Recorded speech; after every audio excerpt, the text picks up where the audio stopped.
Former Prime Minister Imran Khan has expressed concern on the severe atrocities being committed against the Palestinian people by Israel. In a weekly meeting with his lawyers inside the Diyala jail, where Mr. Khan is illegally incarcerated, how come that Israel can get away with anything against the Palestinians, violate all human rights, yet there's no condemnation, no strong words, no thought of sanctions. Yet when it concerns European powers, then we are supposed to take stands. So I just find this morality, which is selective, I find that a bit hard to swallow. The former Prime Minister also condemned the abduction of PTA workers as well as the staged press conferences of these abducted members that follow.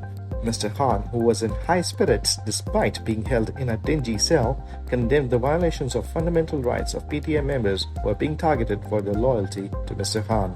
In addition to a meeting with his lawyers, Mr. Imran Khan met the joint investigation team which has been constituted by the illegal caretaker set up in Punjab to probe the 9th May false flag events. While responding to questions regarding protests, Chairman Khan said, "Peaceful protest is the right of every citizen of Pakistan.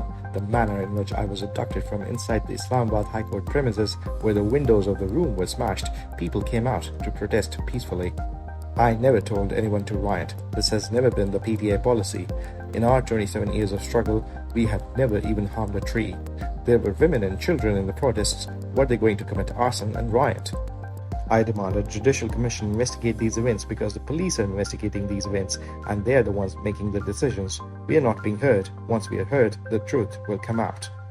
Thousands of PTA workers, including women and juveniles, have been rotting in jail since May without any conviction.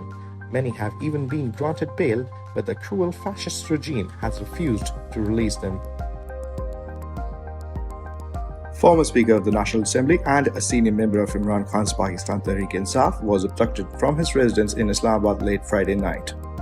Mr. Kaisar's brother, in a distressed video message posted on social media, said unknown individuals and some belonging to country's intelligence agencies picked Mr. Kaisar up and took him to an unknown location.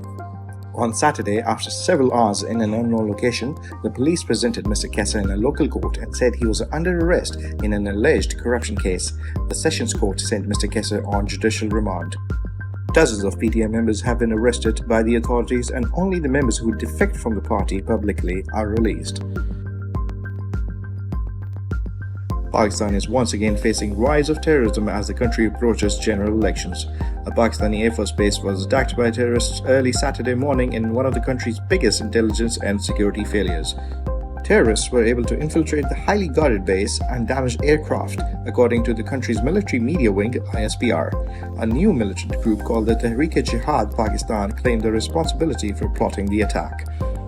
Saturday's raid on the Air Force Base came a day after insurgents ambushed a military convoy in Balochistan's Gwadar district, killing 14 soldiers. Citizens of the country expressed sorrow and questioned the security and intelligence failures. According to a report in Al Jazeera, more than 20 people have been killed in the Israeli attack. Scores of others are reportedly wounded in the Israeli strike against Osama bin Zaid School, which shelters displaced people in the Saftawi area north of Gaza City. The death toll is expected to rise. The attack on the school followed 3 Israeli attacks on hospitals in Gaza on Friday. They are the Al-Shifa, Al-Quds, and the Indonesian hospitals. Israel also bombed a convoy of ambulances carrying wounded Palestinians on their way out of Al-Shifa hospital.